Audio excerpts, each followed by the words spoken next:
Fingí dormir una siesta y escuché a mi esposo planeando que tuviera un accidente para llevarse el dinero del seguro. Tengo 2 días para detenerlo.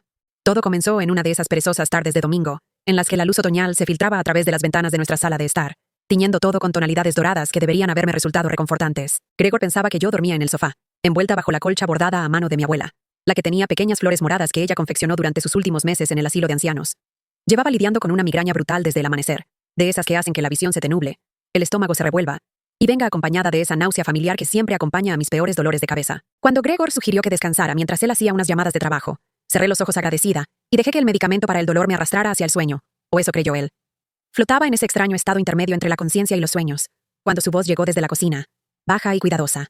Al principio sonaba como cualquier otra conversación de trabajo. Gregor era dueño de Thompson Construction, una pequeña empresa especializada en renovaciones residenciales, siempre lidiando con subcontratistas, permisos e inspecciones de construcción. Su voz tenía ese tono profesional tan familiar que había escuchado miles de veces en nuestros 22 años de matrimonio. El mismo tono que usaba cuando hablaba con clientes sobre problemas en los cimientos o reparaciones de tejados. Pero algo se sentía diferente. Algo en la manera en que mantenía la voz deliberadamente baja, casi susurrando, hizo que mi cuerpo se tensara bajo la colcha. Las líneas de freno son la opción más limpia, decía, con palabras medidas y deliberadas. Haz que parezca desgaste natural, nada sospechoso que pueda iniciar una investigación. La sangre se me congeló en las venas. Cada músculo de mi cuerpo gritaba que me sentara, que exigiera respuestas, que lo confrontara ahí mismo. En su lugar, obligué a mi respiración a mantenerse profunda y estable, luchando contra cada instinto de supervivencia que me decía que corriera lo más lejos y rápido posible. Toma esa carretera de montaña para ir a casa de su hermana todos los miércoles por la mañana, continuó Gregor, con una voz tan tranquila y metódica que me erizó la piel. Siempre a la misma hora, misma ruta. Lleva haciéndolo religiosamente desde hace 3 años, desde que su madre falleció. Nunca cambia el horario, nunca toma rutas alternas. Quise vomitar, esa sinuosa carretera de montaña hacia la casa de mi hermana Vera. La autopista 47, con sus curvas en horquilla y pronunciados despeñaderos que daban al valle. La ruta que había conducido cada miércoles desde el funeral de mamá, porque Vera y yo nos habíamos prometido, sobre el ataúd de mamá, que nunca dejaríamos que el duelo nos separara como les pasó a nuestros primos, tras la muerte de sus padres. Siempre había sido especialmente cuidadosa en esa carretera, sabiendo cuán peligrosa podía ser con mal clima, cuántos accidentes habían ocurrido en esas curvas a lo largo de los años. La póliza de seguro paga el doble por muerte accidental, continuó la voz de Gregor, y pude escucharlo moverse por la cocina, probablemente paseando entre la isla y el fregadero, como solía hacer cuando resolvía problemas complejos. $200,000, en lugar del seguro de vida estándar, que solo cubre causas naturales y tiene esa cláusula de suicidio de 2 años que tendríamos que esperar. Mis manos empezaron a temblar incontrolablemente bajo la colcha. $200,000. Eso era lo que valía mi vida para él. 22 años de matrimonio, de sueños compartidos, de luchas, de momentos íntimos, reducidos a una cifra en una póliza de seguro. Mañana es martes, dijo, y pude oír la satisfacción colándose en su voz como veneno. Lo haré el martes por la noche, cuando esté en su reunión del club de lectura. Nunca llega antes de las 10:30 los martes. Eso me da tiempo de sobra para trabajar. El miércoles por la mañana, problema resuelto. Limpio, sencillo, imposible de rastrear. Las palabras me golpearon como puñetazos físicos, cada una impactando en mi pecho, robándome el aliento. Mi corazón latía tan violentamente contra mis costillas, que estaba segura de que él lo escucharía desde la cocina. Esto no era una decisión desesperada tomada por presión económica o un momento de locura temporal. Era algo calculado, planeado, metódico. Había estado estudiando mi rutina, cronometrando mis hábitos, analizando mi horario, preparándose para asesinarme con la misma atención al detalle que usaba en sus proyectos de construcción. ¿Y después? Lo escuché preguntar, y me di cuenta de que había alguien más en la línea. Quiero decir, ¿cuánto tiempo pasará antes de que alguien la encuentre? Se me revolvió el estómago. Estaba discutiendo el hallazgo de mi cuerpo como si fuera un simple problema logístico. La carretera da una curva en Miller's Bend, a unas 2 millas antes de enderezarse hacia el pueblo. Continuó Gregor. Está ese despeñadero empinado donde el guardarraíl se dañó durante la tormenta del invierno pasado, y nunca lo repararon bien. Si los frenos fallan ahí, el coche saldría directo al vacío. Probablemente no lo encuentren por horas, quizás hasta la tarde, cuando Vera empiece a preguntarse por qué no he llamado para ver si llegó bien. El nivel de detalle era espantoso. No solo había planeado mi muerte, sino que también había calculado exactamente cuánto tiempo mi cuerpo yacería destrozado en un barranco, antes de que alguien descubriera los restos. Las aseguradoras investigan todas las muertes accidentales, dijo la voz del otro lado, una voz masculina que no reconocí. Pero si la falla en los frenos parece natural, si no hay evidencia de manipulación, procesarán el reclamo sin demasiada revisión, especialmente si no hay historial de problemas matrimoniales o motivos financieros. Gregor se rió, de verdad se rió ante esa evaluación de lo fácil que sería salirse con la suya matándome. Esa es la belleza del plan, dijo. Hemos sido la pareja perfecta por más de 20 años. Todo el pueblo sabe lo devoto que soy a Delia. Su muerte será trágica, pero nadie sospechará nada más que un terrible accidente. La crueldad casual de oír mi propio nombre en el contexto de mi asesinato planificado hizo que la bilis me subiera por la garganta. La llamada telefónica terminó con un suave clic. Escuché sus pasos cruzando el suelo de madera, acercándose al salón donde yo yacía fingiendo dormir. Cada pisada sonaba ensordecedoramente fuerte en mis oídos, como truenos anunciando una tormenta inminente. Hola, cariño. La voz de Gregor era dulce y amorosa mientras se sentaba al borde del sofá y me sacudía suavemente el hombro, con lo que parecía una preocupación tierna y genuina. ¿Cómo va ese dolor de cabeza? ¿Te sientes mejor ahora? Abrí los ojos y miré el rostro en el que había confiado por más de 2 décadas. Los mismos cálidos ojos marrones que me miraron con amor el día de nuestra boda en la pequeña capilla fuera del pueblo. Las mismas manos que habían sostenido las mías durante el infarto repentino de mi padre. Durante la lenta y dolorosa agonía de mi madre por el cáncer. Cada crisis y celebración que habíamos superado juntos como un equipo. Y ahora, esas manos planeaban asesinarme. Mucho mejor, logré decir, forzando mi voz a sonar somnolienta y tranquila mientras mi mente corría aterrorizada. El descanso me ayudó mucho. Ese medicamento que me recetó el doctor Patterson es increíble. Gregor sonrió y me apartó un mechón de cabello de la frente. El gesto tan familiar y amoroso que, por un instante fugaz, me pregunté si tal vez había malinterpretado todo. Tal vez había estado soñando. Tal vez el medicamento para la migraña me había provocado alucinaciones, pero la certeza helada en mi interior me decía lo contrario. Me alegra, dijo, inclinándose para besarme la frente. Pensaba que podríamos pedir comida china esta noche, del lugar que te gusta en el centro, el que tiene ese pollo agridulce increíble. Mi última cena, pensé con una claridad escalofriante. Está planeando lo que él cree que será mi última comida. Suena absolutamente perfecto, dije, con la voz firme a pesar del terror que me desgarraba por dentro como una bestia viva. Gregor se puso de pie y se estiró, luciendo completamente como el esposo atento y devoto. Tengo que terminar unos papeles en la oficina, luego tendremos una velada tranquila y agradable juntos. Lo observé alejarse, notando detalles a los que nunca había prestado atención antes. La ligera cojera en su pierna izquierda por un accidente de construcción antiguo, la forma en que favorecía su hombro derecho al levantar objetos pesados, la cicatriz en sus nudillos por un accidente con una sierra circular hace 3 años. Si quería sobrevivir, debía empezar a pensar como él, calcular, observar, planear. Esa noche compartimos nuestra comida china en la mesa de la cocina mientras la lluvia golpeaba contra las ventanas. Gregor estaba más atento que en meses, preguntando sobre mi día, contando anécdotas de su equipo de trabajo, riendo con mis chistes. Bajo circunstancias normales, habría estado encantada con su atención, pero cada sonrisa me parecía una máscara. Cada gesto tierno me sabía a manipulación. ¿Sabes en qué pensaba hoy?, dijo Gregor, girando fideos lo mein en su tenedor. Deberíamos tomar esas vacaciones de las que hemos hablado, quizá a algún lugar cálido este invierno, Florida o el Caribe. Unas vacaciones que él sabía que yo nunca viviría para tomar. Suena maravilloso, dije, siguiéndole la corriente a su teatro. No hemos tenido unas vacaciones reales en años. Mañana empiezo a buscar paquetes, dijo, apretando mi mano por encima de la mesa.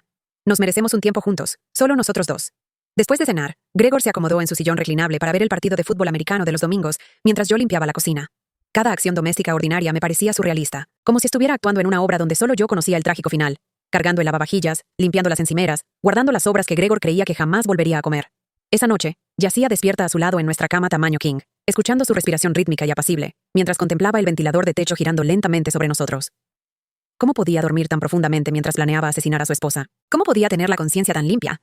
Observé su rostro bajo la tenue luz de la luna, que se filtraba por las ventanas del dormitorio. El mismo rostro que había besado cada noche durante más de 20 años. El rostro que había memorizado en cada gesto y estado de ánimo. ¿Cuándo dejó de amarme? ¿Cuándo pasé de ser su compañera a convertirme en un obstáculo que debía eliminar? ¿Había señales que me perdí? ¿Advertencias que ignoré en mi ingenua confianza? Pensé en los últimos meses, buscando pistas que tal vez descarté. Gregor había estado trabajando muchas más horas, diciendo que el negocio de la construcción iba viento en popa. Había mostrado un repentino interés en nuestras finanzas, haciendo preguntas detalladas sobre mi pensión como maestra y las pólizas de seguro de vida que habíamos contratado años atrás. Me animaba constantemente a mantener mis rutinas, en especial mis visitas de los miércoles a Vera, siempre preguntando por mis horarios exactos de salida y llegada.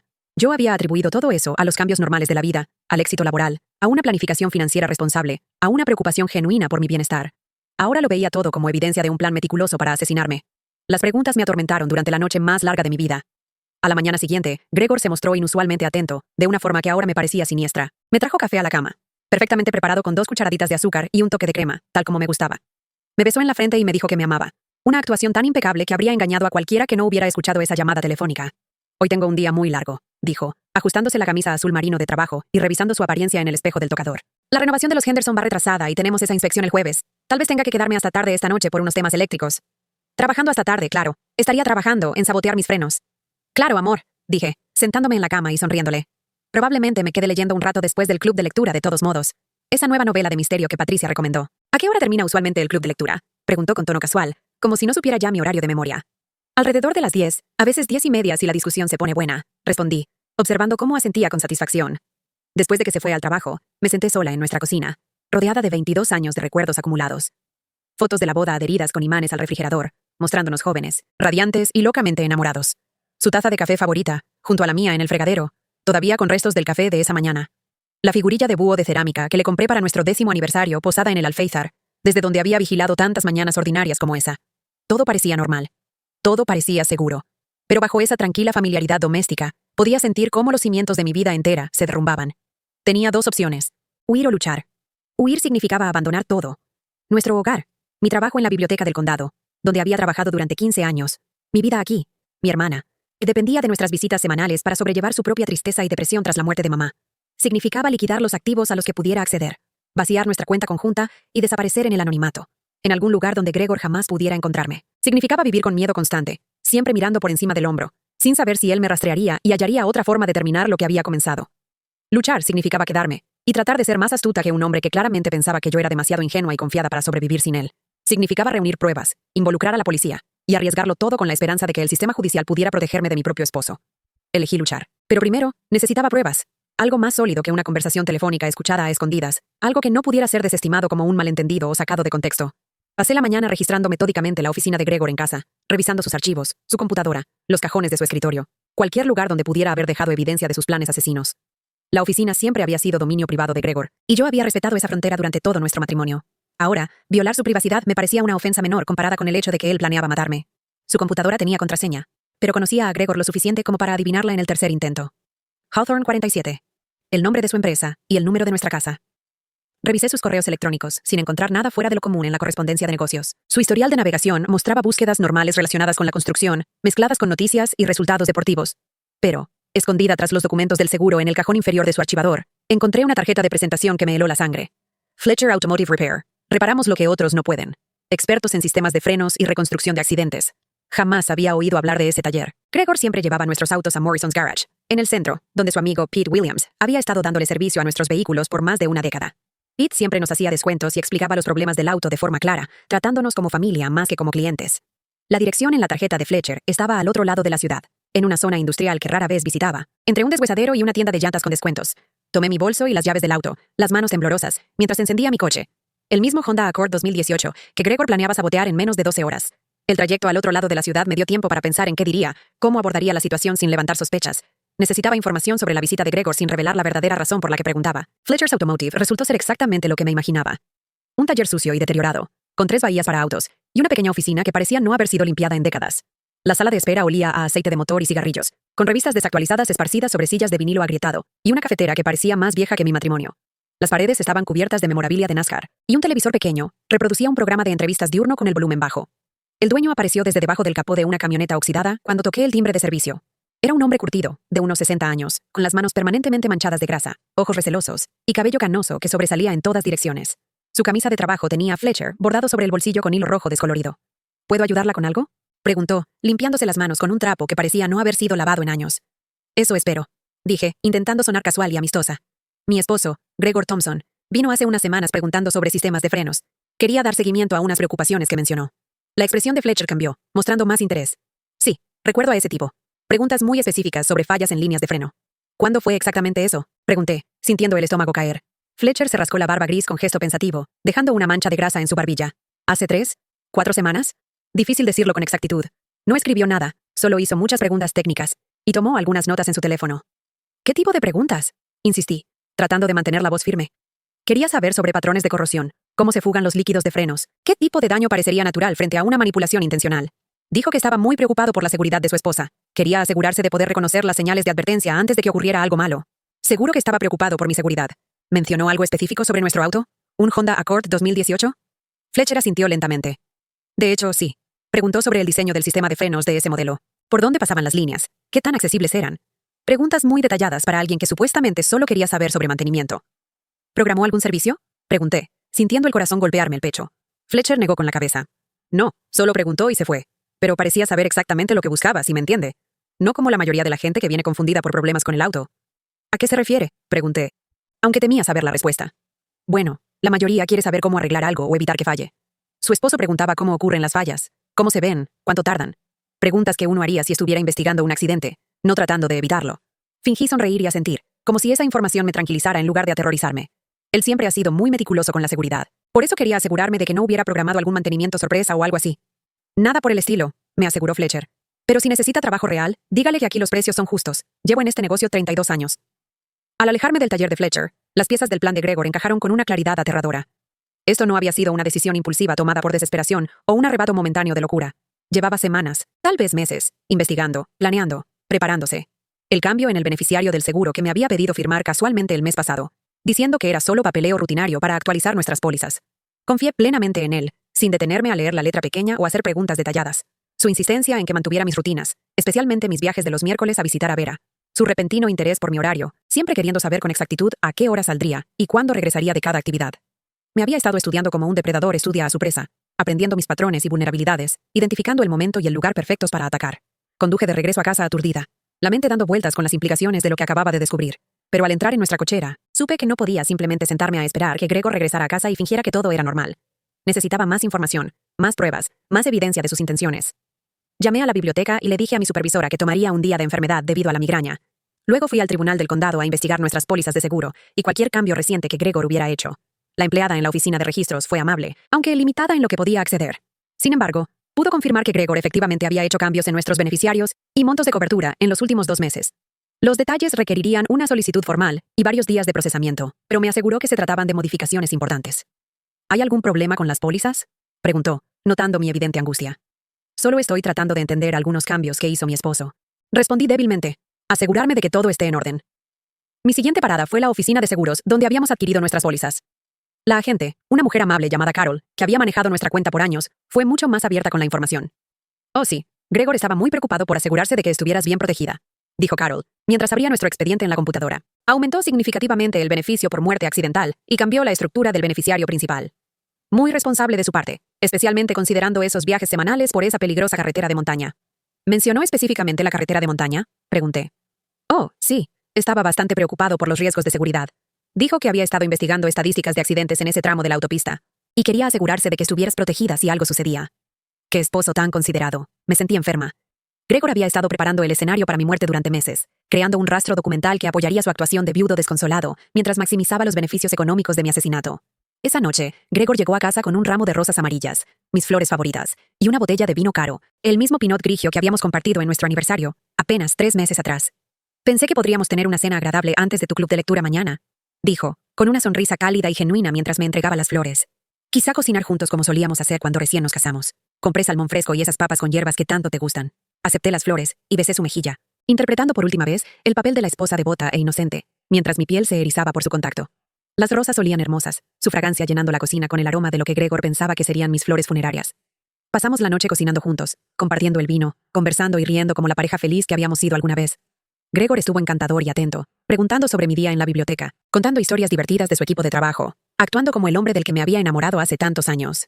Incluso puso algunas de nuestras canciones favoritas de antaño, cantando junto con la música que había acompañado nuestra relación en sus inicios.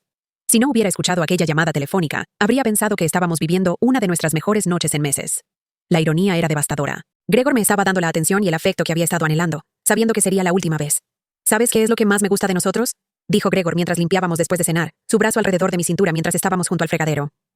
Después de todos estos años, aún sabemos cómo divertirnos juntos. Algunas parejas se distancian, pero nosotros nos hemos fortalecido. Me apoyé en él, interpretando mi papel mientras luchaba contra el impulso de alejarme de su tacto. Hemos pasado por mucho juntos, y superaremos lo que venga, dijo, besando la cima de mi cabeza. Prometo que siempre cuidaré de ti. Las palabras fueron como puñales en el pecho, sabiendo exactamente cómo planeaba cuidar de mí. Al día siguiente, durante el club de lectura, me encontré completamente incapaz de concentrarme en la discusión sobre el libro del mes, una novela de misterio sobre una mujer que descubre los oscuros secretos de su esposo. La ironía no se me escapaba, pero no podía apreciarla a través del terror. Nos reunimos en casa de Patricia, el mismo grupo de 8 mujeres que llevaba reuniéndose mensualmente por más de 5 años. Patricia, nuestra líder no oficial y maestra de inglés retirada. Janet, que tenía la florería local. Carol, enfermera en el hospital del condado. Susan, cuyo esposo era dueño de la ferretería. Mary, recién jubilada del banco. Y otras 3 cuyos rostros familiares se habían vuelto parte integral de mi vida. Delia, esta noche pareces estar en otro mundo, dijo Patricia durante nuestro receso, observándome con preocupación. No has dicho ni una palabra sobre el libro, y tú siempre tienes los comentarios más acertados. Deseaba con desesperación contarles todo, derrumbarme, y confesar la pesadilla en la que se había convertido mi vida. En su lugar, sonreí débilmente y culpé mi distracción al estrés laboral y a los efectos residuales de la migraña. En realidad, me está regresando el dolor de cabeza, mentí, recogiendo mi bolso y chaqueta. Creo que debería irme temprano a casa y descansar. ¿Estás segura de que estás bien para conducir?, preguntó Carol, activando su instinto de enfermera. Te ves muy pálida. Estaré bien, la aseguré. No es tan lejos. Pero en lugar de conducir de regreso a la casa donde mi esposo me esperaba con herramientas para sabotear mi auto, fui directamente a la oficina del sheriff del condado. El recepcionista nocturno, un joven que parecía apenas lo suficientemente mayor para conducir, al principio se mostró escéptico con mi historia. Pero cuando mencioné el nombre de la detective Angela Rivera, Carol del club de lectura me había dicho que Rivera era la mejor investigadora del departamento, accedió a llamarla. La detective Rivera llegó 20 minutos después. Una mujer aguda, de unos 40 años, con el cabello canoso recogido en una coleta práctica, y una actitud directa que inspiraba confianza. Escuchó mi historia con creciente alarma y preocupación, tomando notas detalladas y haciendo preguntas precisas sobre horarios, evidencias y mi seguridad. Esto es extremadamente grave, señora Thompson, dijo cuando terminé de contarle todo. Pero necesitaremos pruebas sólidas para construir un caso que resista en la corte. ¿Está dispuesta a ayudarnos a atraparlo en el acto? Mis manos temblaban mientras firmaba los formularios de consentimiento para usar un dispositivo de grabación y cooperar con una operación de vigilancia. También necesitaremos inspeccionar su vehículo de inmediato, explicó la detective Rivera. Si aún no lo ha manipulado, podemos montar una vigilancia para atraparlo cuando lo haga. También queremos colocar cámaras en su cochera y alrededor de su propiedad. ¿Y si ya lo hizo? Pregunté, de pronto aterrada de que mi auto ya fuera una trampa mortal. Entonces tendremos evidencia de sabotaje y lo arrestaremos esta misma noche, respondió Rivera con firmeza. De cualquier forma, no va a conducir ese auto hasta que sepamos que es seguro. Esa noche incautaron mi Honda y un equipo forense revisó cada centímetro del sistema de frenos. Mientras tanto, Rivera organizó que me quedara en una casa segura. Un apartamento discreto al otro lado de la ciudad donde Gregor no podría encontrarme. Necesitamos que él crea que todo está normal, explicó Rivera. Mañana por la mañana, conducirá un vehículo de la policía idéntico a su Honda de regreso a su casa. Tendremos oficiales observando desde múltiples posiciones y cuando él actúe, lo atraparemos. Dormí apenas esa noche, alternando entre el terror y la furia al pensar en la traición de Gregor. No solo por el complot para asesinarme, sino por los meses de mentiras y manipulación que lo habían precedido. ¿Cuánto tiempo llevaba planeando esto? ¿Cuánto tiempo había estado llevando una doble vida, fingiendo amarme mientras orquestaba mi muerte? El informe forense confirmó que mis frenos aún no habían sido manipulados, lo que significaba que Gregor todavía planeaba sabotearlos el martes por la noche, como había programado. La mañana del miércoles llegó gris y lluviosa, con nubes espesas colgando sobre las montañas como un sudario funerario. Conduje el Honda señuelo de regreso a mi casa. Huevos benedictinos con esos muffins ingleses de la panadería. Otra última cena, preparada con cuidado amoroso por el hombre que planeaba matarme en cuestión de horas. Eres tan dulce, dije, obligándome a abrazarlo mientras llevaba el micrófono oculto que registraría cada palabra. ¿Y a qué se debe? A nada en especial, dijo Gregor, su sonrisa genuina y cálida. Solo quería consentir a mi hermosa esposa. Desayunamos juntos en nuestra mesa de cocina, el corazón golpeándome el pecho al entrar en la cochera donde las cámaras ocultas pronto registrarían el intento de asesinato de mi esposo. Gregor estaba en la cocina preparando el desayuno cuando entré por la puerta del garaje, tarareando alegremente mientras revolvía huevos y untaba pan tostado. La imagen perfecta de la dicha doméstica. Justo a tiempo, dijo, dándome los buenos días con un beso como si nada hubiera cambiado. Hice tu favorito. Hablando de cosas ordinarias. El pronóstico del clima, su agenda de trabajo, mis planes para visitar a Vera. Gregor estaba más atento que en meses, haciendo preguntas detalladas sobre el estado de mi hermana y sugiriendo que deberíamos invitarla a cenar pronto. Conduce con mucho cuidado hoy, dijo mientras me ayudaba a ponerme la chaqueta, como el caballero atento que siempre había aparentado ser. Esas carreteras de montaña se ponen muy resbaladizas con esta lluvia. Me preocupo por ti haciendo ese viaje con mal tiempo. Me acompañó hasta el garaje y me besó en la puerta del auto, sus manos apoyadas en mis hombros mientras me miraba a los ojos con lo que parecía amor genuino y preocupación. Te amo muchísimo, Delia, dijo suavemente. Eres todo para mí. Si no hubiera sabido la verdad, habría pensado que esa emoción era auténtica y conmovedora. Yo también te amo, susurré en respuesta, las palabras sabiendo a veneno en mi boca. Conduje hasta la casa de Vera como de costumbre, el diminuto dispositivo de grabación pegado a mi pecho, capturando cada latido acelerado de mi corazón. La detective Rivera y su equipo me seguían a una distancia prudente en autos sin identificación, manteniéndose en contacto por radio mientras recorríamos la ruta conocida. En la casa modesta de Vera, en las afueras del pueblo, intenté actuar con normalidad, aunque mis nervios gritaban por dentro. Vera siempre había sido perceptiva, y de inmediato notó lo alterada que estaba. Delia, de verdad estás empezando a asustarme, dijo, observándome mientras paseaba como un animal enjaulado por su sala. Has estado actuando muy extraño estos días. ¿Qué está pasando? No podía decirle la verdad. No todavía. No hasta que Gregor estuviera bajo custodia y la pesadilla hubiera terminado. Solo es estrés del trabajo, respondí débilmente, sin poder mirarla a los ojos. Recortes de presupuesto y reorganización, ya sabes cómo es. Pero Vera me conocía demasiado bien como para creerme. Esto no es estrés laboral, dijo con firmeza, tomándome las manos para detener mi andar. Esto es algo serio. Antes de que pudiera responder, mi teléfono vibró con un mensaje de texto de Gregor. Espero que estés teniendo una linda visita con Vera. El clima está mejorando por aquí. Te amo muchísimo. Cariño. La audacia y crueldad del mensaje me causaron náuseas. Estaba verificando mi ubicación, asegurándose de que estuviera fuera del camino mientras preparaba el escenario para asesinarme. Delia, estás temblando, dijo Vera, con voz llena de alarma. ¿Qué pasa? ¿Qué no me estás contando? A las 2:47 p.m. en punto, mi teléfono sonó. Era la detective Rivera. Lo tenemos, dijo con voz tensa, pero segura. Está en tu cochera ahora mismo, con una caja de herramientas completa, trabajando bajo tu auto. Podemos ver todo desde las cámaras de vigilancia. Lo están grabando mientras afloja las conexiones de las líneas de freno, haciendo pequeños cortes que provocarían una falla gradual, diseñados para que parezca desgaste natural y corrosión. Vamos a arrestarlo ahora mismo. Me derrumbé en los brazos de Vera. 24 horas de terror constante finalmente me alcanzaron, mientras mi cuerpo se sacudía en sollozos agotados. Delia, ¿qué está pasando?, exigió Vera, abrazándome con fuerza mientras me desmoronaba. Dímelo ahora mismo. A través de las lágrimas, le conté todo. La conversación telefónica que escuché, los cambios en el seguro, las pruebas que había reunido, la investigación policial. Vera escuchó en silencio atónito, su rostro alternando entre incredulidad, horror y furia. Ese bastardo, susurró cuando terminé. Ese maldito bastardo calculador. ¿Cómo pudo hacerte esto? Una hora después, la detective Rivera volvió a llamar con toda la historia. Está detenido y se le han leído sus derechos, informó. Tenemos todo en video. El sabotaje a las líneas de freno, probando el daño para asegurarse de que causaría una falla a alta velocidad. Incluso lo tenemos ensayando su acto de viudo desconsolado para cuando encontraran tu cuerpo. Durante el interrogatorio, se quebró completamente y confesó haber estado planeando esto durante más de 3 meses. 3 meses, susurré, sintiendo cómo el asco me invadía. Aparentemente, mantiene una relación con Melissa Carson, su asistente de oficina de 26 años, y está embarazada. El bebé nacerá en febrero. Quería deshacerse de ti para empezar de nuevo con su nueva familia, sin las complicaciones del divorcio, y necesitaba el dinero del seguro para costear su nueva vida. La traición dolía incluso más que el intento de asesinato. No solo Gregor había estado planeando matarme, sino que había estado construyendo, en silencio, una familia de reemplazo mientras yo dormía a su lado cada noche, confiando ciegamente. Hay más, dijo Rivera, con tono grave. Hemos encontrado pruebas de que esta no era su primera opción. Llevaba meses investigando otros métodos. Intoxicación por monóxido de carbono, para que pareciera un accidente doméstico. Robos simulados que salieran mal, incluso venenos que imitan enfermedades naturales. El sabotaje de los frenos fue simplemente su plan más reciente y refinado. ¿Cuánto tiempo? Pregunté débilmente. Según su historial de navegación y el momento en que comenzó su relación con Melissa, creemos que empezó a planear tu asesinato seriamente hace unos 6 meses, justo cuando ella le dijo que estaba embarazada. 6 meses. Medio año viviendo con un hombre que planeaba activamente mi muerte. Que me besaba de buenas noches mientras investigaba formas de asesinarme.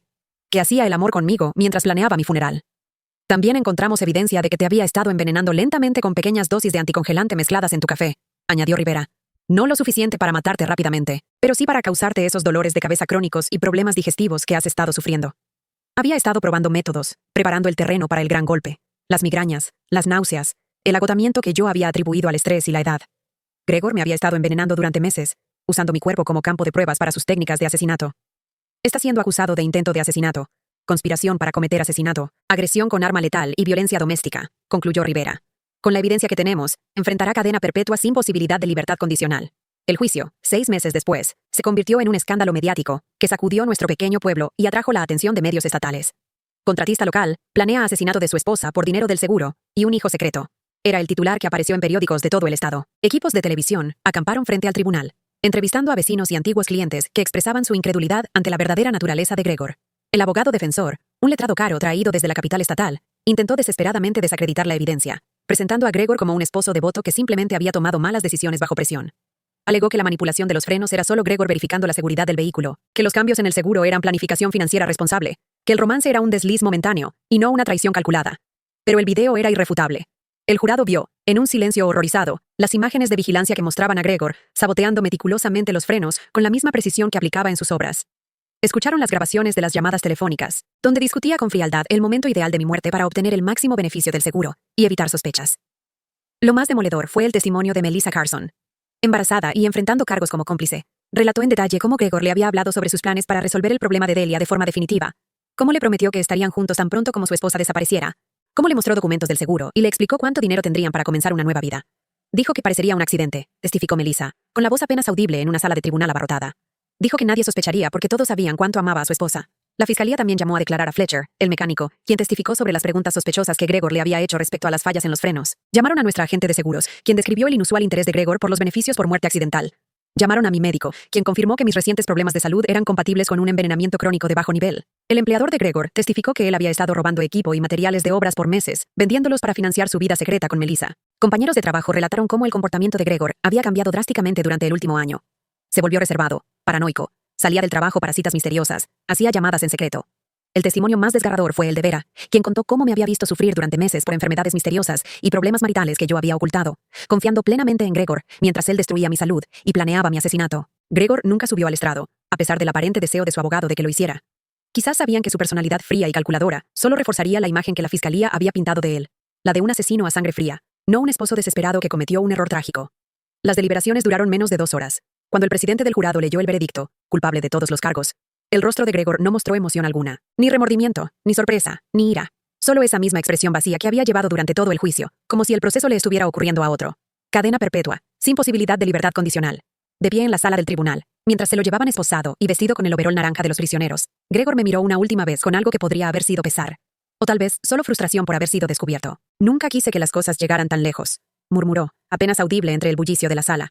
Pero sí llegaron tan lejos, respondí, mi voz firme y clara, lo suficientemente fuerte para que los reporteros la oyeran. Llegaste al punto de cortar mis frenos con tus propias manos. Llegaste al punto de envenenarme lentamente durante meses. Llegaste al punto de planear exactamente cómo se vería mi muerte y cuánto dinero obtendrías con ella. Lo único que te detuvo de matarme fue que te atraparon. Gregor no tuvo respuesta para esa verdad. Mientras los alguaciles se lo llevaban de la sala, sentí una mezcla de alivio y profunda tristeza inundarme. Alivio porque la pesadilla había terminado, porque se había hecho justicia, porque estaba a salvo. Pero también tristeza por los 22 años de mi vida que le había entregado a un hombre que nunca me amó realmente, que me vio como un obstáculo a eliminar cuando le resultó conveniente. 6 meses después del final del juicio, tomé la dolorosa decisión de vender nuestra casa y la mayoría de nuestras pertenencias. No podía seguir viviendo en el lugar donde Gregor había planeado mi asesinato, durmiendo en la cama que compartimos mientras él investigaba cómo matarme, cocinando en la cocina donde me había envenenado cada mañana. Me mudé a un pequeño apartamento, más cerca del vecindario de Vera, conservando solo algunos recuerdos de nuestra vida juntos. No por sentimentalismo, sino como recordatorios de que los depredadores más peligrosos son, a menudo, aquellos que conocen tus rutinas, tus debilidades, tu confianza total. El búho de cerámica ahora descansa en el alféizar de mi nueva ventana, ya no como símbolo de amor, sino como guardián silencioso que observa en busca de amenazas que podría no ver venir. La aseguradora finalmente pagó el seguro de vida de Gregor a mi favor, ya que su condena anuló cualquier derecho que él pudiera tener. Doné la mayor parte del dinero a organizaciones que ayudan a víctimas de violencia doméstica, guardando solo lo necesario para comenzar de nuevo. Melissa Carson se declaró culpable de los cargos de conspiración y recibió 5 años de libertad condicional a cambio de su testimonio contra Gregor. Su bebé nació 3 meses después del juicio. Una niña que crecerá sabiendo que su padre es un asesino frustrado. A veces me pregunto qué le dirá Melissa a la niña sobre su padre, si se habrá mudado para empezar de nuevo, si alguna vez piensa en lo diferente que pudo haber sido todo. Regresé a mi trabajo en la biblioteca, donde mis compañeros y los usuarios habituales me recibieron con comprensión y apoyo. La lectura siempre había sido mi escape, y ahora se convirtió en mi salvación, permitiéndome perderme en las historias de otros mientras sanaba, poco a poco, de mi propio trauma. Vera y yo nos volvimos más cercanas que nunca, unidas por la experiencia compartida de descubrir que las personas en las que más confiamos, a veces, son quienes más pueden herirnos. Se mudó a un apartamento en el mismo complejo que el mío, y pasamos casi todas las noches juntas, cocinando, conversando sobre todo y nada. Sigo visitándola cada miércoles por la mañana, manteniendo la rutina que Gregor pensó usar contra mí. Pero ahora tomo una ruta completamente diferente. Vera y yo nos volvimos más cercanas que nunca, unidas por la experiencia compartida de descubrir que las personas en las que más confiamos, a veces, son quienes más pueden herirnos. Se mudó a un apartamento en el mismo complejo que el mío, y pasamos casi todas las noches juntas, cocinando, conversando sobre todo y nada. Sigo visitándola cada miércoles por la mañana, manteniendo la rutina que Gregor pensó usar contra mí. Pero ahora tomo una ruta completamente diferente, evitando la autopista 47 con sus curvas peligrosas y sus recuerdos dolorosos. El nuevo camino me lleva por la escénica Valley Road, entre campos y bosques que me recuerdan que aún hay belleza en el mundo, a pesar de toda la oscuridad que he vivido. Y siempre reviso mis frenos primero. A veces, en las noches en que no puedo dormir, me pregunto qué habría pasado si no hubiese escuchado aquella llamada. Si me hubiera quedado dormida en el sofá ese domingo. Si Gregor hubiera logrado sabotear los frenos esa noche. Si hubiera conducido hacia la casa de Vera el miércoles por la mañana y muerto en un accidente fatal en Millers Bend. ¿Alguien habría sospechado? ¿Habría revelado la investigación del seguro la verdad? ¿Habría Gregor salido impune, cobrado los $200,000 y comenzado su nueva vida con Melissa y su bebé? La respuesta me aterroriza más de lo que puedo admitir. Pero entonces recuerdo las palabras de la detective Rivera aquella primera noche en la estación. Lo más importante es que confiaste en tu instinto y pediste ayuda. Demasiadas víctimas dudan de sí mismas o guardan silencio hasta que es demasiado tarde. Sobreviví porque escuché esa voz en mi cabeza que me dijo que algo estaba mal, incluso cuando todo parecía normal por fuera. Sobreviví porque elegí luchar, en lugar de huir. Sobreviví porque me negué a convertirme en otra estadística, otra mujer cuya confianza fue usada como un arma en su contra. Hoy duermo en paz, sola en mi nuevo apartamento, sin miedo al hombre que duerme a mi lado, porque ya no hay ningún hombre a mi lado. He aprendido a vivir sola, a confiar en mis propios instintos, a encontrar seguridad en la soledad más que en la compañía. No sé si algún día confiaré lo suficiente como para compartir mi vida con alguien de nuevo. La traición de Gregor fue más allá del intento de asesinato.